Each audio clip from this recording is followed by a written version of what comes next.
Hi friends. రీసెంట్‌గా జరిగిన Telugu Titans versus Dabangg Delhi team యొక్క మ్యాచ్‌లో వచ్చేసి తెలుగు టైటన్స్ అయితే ఓడిపోవడం అయితే జరిగింది. అండ్ ఈ మ్యాచ్ ఓడిపోవడానికి ముఖ్య కారణం వచ్చేసి పవన్ రావుత్ వల్లనే మ్యాచ్ అయితే ఓడిపోయిందని అయితే ఫ్యాన్స్ అయితే అంటున్నారు కాబట్టి ఈ వీడియోలో మనమైతే ఫుల్ ఇన్ఫర్మేషన్ అయితే మాట్లాడుకుందాం. పవన్ రావుత్ వలన మ్యాచ్ ఓడిపోయిందా ఆర్ మనకు వేరే మిస్టేక్స్ వలన మ్యాచ్ అయితే చేజారిపోయిందా అనేది మనమైతే ఈ వీడియోలో ఫుల్ డిస్కస్ అయితే చేసుకోబోతున్నాం కాబట్టి తప్పకుండా వీడియోని ఎక్కడ స్కిప్ చేయకుండా వీడియోని లాస్ట్ వరకు చూడండి. అండ్ వీడియో కనుక నచ్చినట్లయితే లైక్ చేయండి, షేర్ చేయండి అండ్ ఛానల్ని సబ్స్క్రైబ్ చేసుకోండి. ఫ్రెండ్స్, ముందుగా ఈ రోజు మ్యాచ్ గురించి మనమైతే 3 పాయింట్స్ అయితే మాట్లాడుకుందాం. పాయింట్ నెంబర్ 1 వచ్చేసి మనకైతే పవన్ రావుత్ అయితే ఈ రోజు మ్యాచ్ అయితే ఆడాడు కానీ అది కూడా డిఫెన్స్ తరపున అయితే ఆడడం అయితే జరిగింది. పాయింట్ నెంబర్ 2 విషయానికి వస్తే మాత్రం పవన్ రావుత్ అయితే సొంత రైట్స్ అయితే చేయలేకపోయాడు ఈ రోజు మ్యాచ్లో. అండ్ రైడింగ్ చేయకుండా ఎక్కువగా డిఫెన్స్ మీద అయితే ఫోకస్ చేయడం అయితే జరిగింది పవన్ రావుత్ వచ్చేసి.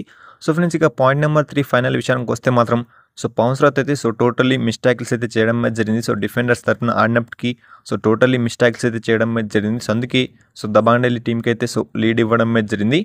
దానివల్ల మనకైతే ప్లేస్ వచ్చేసి అంతగా ఫామ్లో అయితే కనిపించలేదు డిఫెండర్స్లో. అండ్ డిఫెండర్స్ నుంచి ఎక్కువ మిస్టేక్స్ అయితే చూడడం అయితే జరిగింది ఈ మ్యాచ్లో కాబట్టి దాంట్లో కూడా మనకైతే పవన్ రావుత్ ఉండడం అనేది మనకైతే చాలా డిసప్పాయింట్ చేసింది తెలుగు ఫ్యాన్స్కి. దాంతోపాటు ఒకవేళ కనుక పవన్ రావుత్ అయితే కంటిన్యూస్ రైడ్స్ కనుక చేస్తుంటే మాత్రం తెలుగు టైటన్స్ టీమే ఎక్కువ లీడ్ని సంపాదించుకునే అవకాశం అయితే ఉండేది.